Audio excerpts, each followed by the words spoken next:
అయినప్పటికీ దేవుని యొక్క గ్రంథం తెలియజేస్తుంది మరణం అనేది దేవుడు నియమించాడు. ఏప్రిల్ రాసిన పత్రికలో దేవుడు మరణాన్ని నియమించాడు. కాబట్టి తాతయ్య గారు వెళ్ళిపోయినందుకే మనందరికి బాధ కలుగుతుంది. ఇది నిజం. దేవుడు మనం సృష్టించాడు. ఏదో ఒక రోజున మనల్ని ఒక రోజున దేవుడు పిలుస్తాడు. ఈ రోజున గారు వెళ్ళిపోయారు. మనం అనుకుంటున్నామండి ఎలాగుందంటే జనరల్ గా చచ్చిపోయారు, పాతేసేస్తున్నాము, అయిపోతుంది, ఆ రోజుకి తైలాకి అయిపోతుంది అనుకుంటున్నాం. కానీ నిత్యజీవం ఒకటి ఉంది, దేవుడు తన గ్రంథంలో రాయించి పెట్టాడు. ఇది ఎంతవరకు నమ్ముతున్నారు? మనం అందరం ప్రార్థనకు వెళ్ళే వాళ్ళంగానే ఉంటున్నాం, కానీ భవిష్యత్తు మీద ఎవరికి ఆలోచన లేవు. ఇది చాలా తాత్కాలికమైనటువంటి జీవితం. ఇది భవిష్యత్తు అనేది ఎప్పటికీ తరిగిపోయినటువంటి ఒక భవిష్యత్తు ఉంది. మరి మనలో ఎంతమంది ఆ నిత్య జీవాన్ని స్వతంత్రించుకుంటామో, ఎలాగైతే తల్లి గర్భంలో నుంచి పుట్టక ముందు లోకం ఉందనేది మనకు తెలియలేదు, భవిష్యత్తులో చనిపోయిన తర్వాత ఒక లోకం ఉందనే సంగతి కూడా అప్పుడు తెలిసిద్ది. ఇప్పుడు ఎవరైనా మనకు విదూరంగా ఉంటుందండి. దేవుడు పరలోకాన్ని మనుషుల కోసం ఏర్పాటు చేసాడంటే ఎలాగ ఉందంటే ఎవడు చూసి వచ్చాడు, ఎవరు వెళ్ళి వచ్చారు అనే మాటలు మాట్లాడుతూ ఉన్నాం. కానీ తల్లి గర్భం నుంచి బయటికి రాకముందు కూడా ఈ లోకం ఉందనేది తెలియదు. ఈ లోకంలో ఒక బ్రతుకుతాము, ఇలాంటి జీవిస్తాము, ఇలాంటి బంధుత్వాలు బాంధవ్యాలు ఉంటాయి, ప్రేమానురాగాలు ఉంటాయి, నెమ్మది సుఖం ఉంటాయి అనేది పుట్టిన తర్వాత తెలిసింది. భవిష్యత్తులో కన్ను మూసిన తర్వాత తెలిసింది మనుషులకి దేవుడు ఏ లోకాన్ని ఎవరి కోసం నియమించాడో, ఎలా బ్రతికితే ఏ లోకం కోసం వెళ్తామనేది. అయితే ఒకటి ప్రార్థన, తండ్రి నాయన యేసయ్య అనుకుని ప్రతివాడు దేవుడు తన రాజ్యంలో తను చేర్చుకోవడానికి ఇష్టపడని క్రీస్తు క్లియర్ గా మాట్లాడు. ప్రభు అని పిలిచే ప్రతివాడు వెళ్ళడంట. వెళ్ళగలగాలి, వెళ్ళాలి మనం అనే ఆలోచన మనకుంటే భవిష్యత్తు లోకం కోసం సిద్ధపడండి.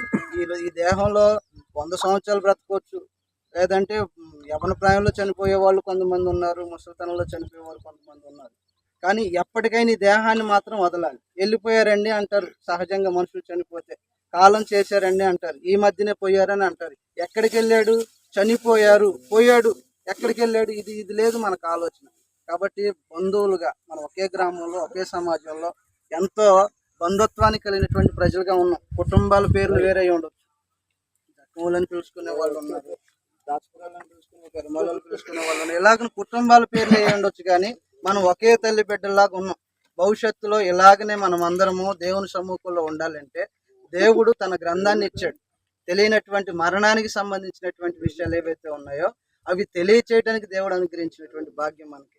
కాబట్టి ఇలాంటి సందర్భాల్లోనైనా దేవుని లేఖనాలు ఏం చెప్తున్నాయి అనేది చూడండి. మనం ఏం చేస్తామంటే అన్నిటికీ అడవుడే.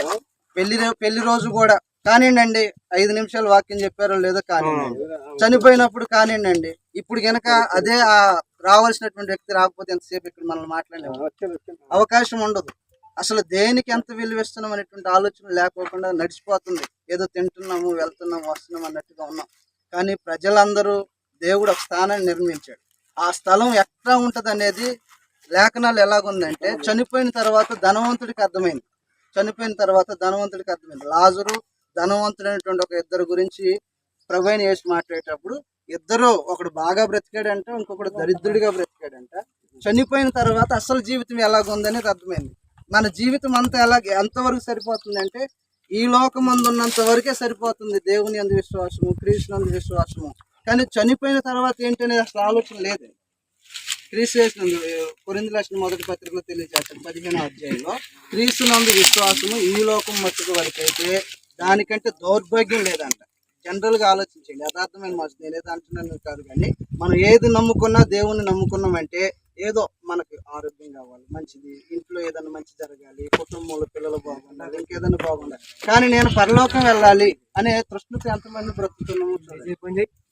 కాబట్టి మనకి ధనవంతుడు యొక్క వృత్తాంతం ఏం తెలియచేస్తుందంటే ఒకడిని చావు డిసైడ్ చేస్తుందండి. ఒకటి చావు ఏం డిసైడ్ చేస్తుందంటే ఎవడు భాగ్యవంతుడు. ఈ లోకంలో మనం తినే ఆహారాన్ని బట్టి కానీ, ధరించిన వస్త్రాలను బట్టి కానీ, నివసిస్తున్నటువంటి నివాస స్థలాలను బట్టి కానీ మనుషులు భాగ్యవంతులుగా ఎంచబడరు. ఒకవేళ అది అనుకునేవారు భ్రమ. దేవుని యొక్క మాటలు విన్నటువంటి వారికి ఆలోచనలు ఉంటాయి. ఎవరు మరి ధనవంతులు, భాగ్యవంతులు అంటే చనిపోయిన తర్వాత దేవునితో పాటు నిత్యత్వాన్ని అనుభవించేవారు.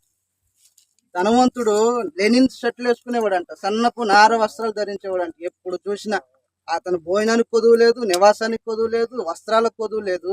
కానీ వెళ్ళిపోయిన తర్వాత వాని పరిస్థితి ఎలాగుందంటే కనీసం ఈ ఏళ్ళు నీటి పన్ను ముంచి తన గొంతులో వేయమని మాట్లాడిన మాటలు మనందరికీ హెచ్చరికలు.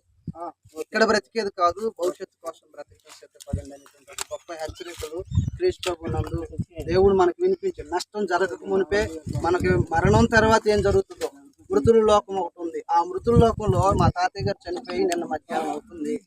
ఇప్పుడు ఆయన చెప్పగలడా, ఇంకో నేను చనిపోగానే ఇలాగ తీసుకెళ్లారు, నన్ను ఇక్కడ కొనమన్నారు, ఈ పరిస్థితులు ఇలాగ ఉన్నాయి, ఇక్కడ బాగుంది కాబట్టి ఇలా బ్రతికితే బాగుంటుంది అని చెప్పగలడా? మా బాబాయ్కి చెప్పగలడా? మాకు చెప్పగలడా? లేకపోతే మన సమాజంలో ఎవరికైనా చెప్పగలడా? కానీ గ్రంథం ద్వారా తెలియచేస్తున్నాడు. చనిపోయిన వాడు వచ్చి చెప్పే విధానం దేవుడు ప్యాటర్న్ సెట్ చేయాల. ఒకవేళ అలాగే చనిపోయిన తర్వాత వచ్చే వాళ్ళు ఎవరన్నా ఉన్నట్లయితే మన కుటుంబీకులు మనకంటే ముందు చనిపోయిన వారు చాలా మంది ఉన్నారు. వాళ్ళంత మంది ఎంతో ప్రేమించే వాళ్ళు ఉన్నారు. తన కన్న కూతుర్ని ప్రేమించేవారు, కన్న బిడ్డను ప్రేమించేవారు. అరే బాబు ఇలా చచ్చిపోతే ఇంత నరకవేతన ఉండిద్ది కాబట్టి మీరు ఇలా బ్రతకొద్దని దేవుడు అలా సెట్ చేయాలి. ఆ ప్యాటర్న్ని దేవుడు తన గ్రంథాన్ని ఇచ్చాడు. నమ్మితే నిత్యజీవం, అందుకని చెప్పాడు నమ్మి బాప్తీసం పొందిన వారు అని అన్నాడు. నమ్మకపోతే దేవుని యొక్క మాటల మీద విశ్వాసం లేకపోతే భవిష్యత్తులో తీక్షణమైన అగ్నిగుండం ఒకటి ఉంది. కాబట్టి అలాంటి ఒక భయంకరమైన పరిస్థితుల్లోకి మనలో ఎవరు ఎంత ప్రేమగా ఇక్కడ కలిసి ఉన్నామో ప్రభువైన యేసు యొక్క ప్రత్యక్షతలో కూడా మనం అందరం అలాగనే ప్రేమతో కలిసి సదాకాలము ప్రభుత్వం ఉండటం కోసము, దేవుడు ఏర్పాటు చేసినటువంటి నిత్యత్వాన్ని అనుభవించడం కోసము, ఈ లోకం అనేది మనకు అనుగ్రహించబడినటువంటి పునాదులు వేసుకోవడం కోసం అనుగ్రహించబడినటువంటి జీవితం ఇది.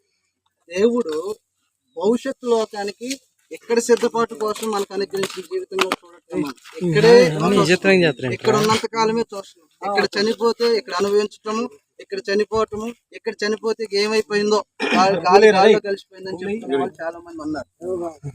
ఆత్మ తాను దయచేసిన దేవుని దగ్గర ఆలోచించండి. ఉన్న సమయాన్ని వృధా చేసుకోమాకండి. ఎప్పుడు ఎవరు చనిపోతారో తెలియదు. మరణం అనేది ఒక మిస్టరీ. అది ఎంత రహస్యంగా దేవుడు ఉంచాడంటే ఇతరులకి 10 సంవత్సరాలని పుట్టగానే దేవుడు డిసైడ్ చేయాల, లేకపోతే ఇంకొకరికి 70 సంవత్సరాలని దేవుడు డిసైడ్ చేయాల. తన ఇష్టం. దేవుడు ఎప్పుడు ఎవరిని ఎలాగనా ఆ మరణం ద్వారా మరలారా తిరిగి రమ్మంటాడో ఎవరికి తెలియనటువంటి పరిస్థితుల్లో మనం బ్రతుకుతున్నాం. కాబట్టి మా తాతయ్య గారికి ఉన్న ఆయుష్ కాలము మనలో ఎవరికి ఉంటుందో లేదో తెలియదు. అసలు మన గ్రామంలో అంత వయసుకు మళ్ళీ వచ్చే వాళ్ళు ఉన్నారో లేదో తెలియదు. నేడు చూసినటువంటి పరిస్థితుల్లో చూస్తే ఈ రోజు కనపడిన వాడు రేపు కనపట్ల. ఫ్లెక్సీల మీద చూడగానే ఆశ్చర్యం అవుతుంది అందరూ. ఇంతలోకి చనిపోయాడా, ఇంత ఆరోగ్యంగా ఉండేవాడు కదా అనేటువంటి మాటలు చెప్తుంటున్నారు.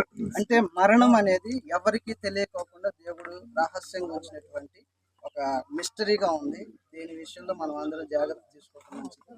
అలాంటి జాగ్రత్తలతో మీ కుటుంబాలు అందరూ బాగుండాలని కోరుకుంటున్నాం. నిత్యము బాగుండాలని కోరుకుంటున్నాం. దేవుడి లేఖనాలను గౌరవించండి.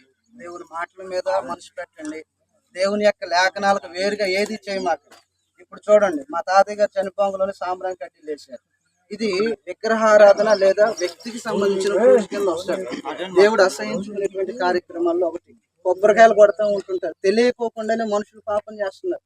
తెలియకోకుండా పూజ ఏదో సాంబ్రాణి వేస్తున్నారు. అసలు ఎక్కడన్నా అలాగనే చేసినటువంటి సంగతులు ఉన్నాయా? సాంబ్రాణి ఏదన్నా ఉంటే ఆ దేహం పాడైపోకుండా వేయాలి. కానీ మనుషులకు పూజ చేసినట్టుగా దండం పెట్టుకోవటము, భోజనం వండిన తర్వాత ఇస్రాకు తీసుకెళ్లి మన ఫోటోల ముందు పెట్టడం, ఇలాంటి విడ్డూరమైన చేష్టల వలన ఇశ్రాయేల్ జనాంగాన్ని ఎన్ని మార్లు శత్రువుల చేతికి ఇచ్చి నలకొట్టాడు. భవిష్యత్తులో మనకు అలాగ ఉండదండి. మనం చేసే ప్రతి చర్య ఒకటి లెక్కేస్తాడు దేవుడు. ఆ చర్యలు మనం జాగ్రత్తగా ఏం చేస్తున్నామో, చనిపోయిన వారి పట్ల ఎలాగనో ప్రవర్తిస్తున్నామో అలాంటి విషయాలతో మీరు మంచి కార్యక్రమాలు చేయండి. సమాజం అందరూ మెచ్చుకునేలాగా దేవుడు అలాగే. కాబట్టి మీరందరూ బాగుండాలని మేము కోరుకుంటూ సమాజ కార్యక్రమాలు దేవుడు కోరుకున్నట్టుగా చేయండి. మీ అందరి కుటుంబాలకు దేవుడు తోడై ఉండాలని. విడిచి వెళ్ళిపోయిన మా తాతయ్య గారు తన కుటుంబాన్ని దేవుడు ఆదరించాలని మేము మనస్ఫూర్తిగా కోరుకుంటూ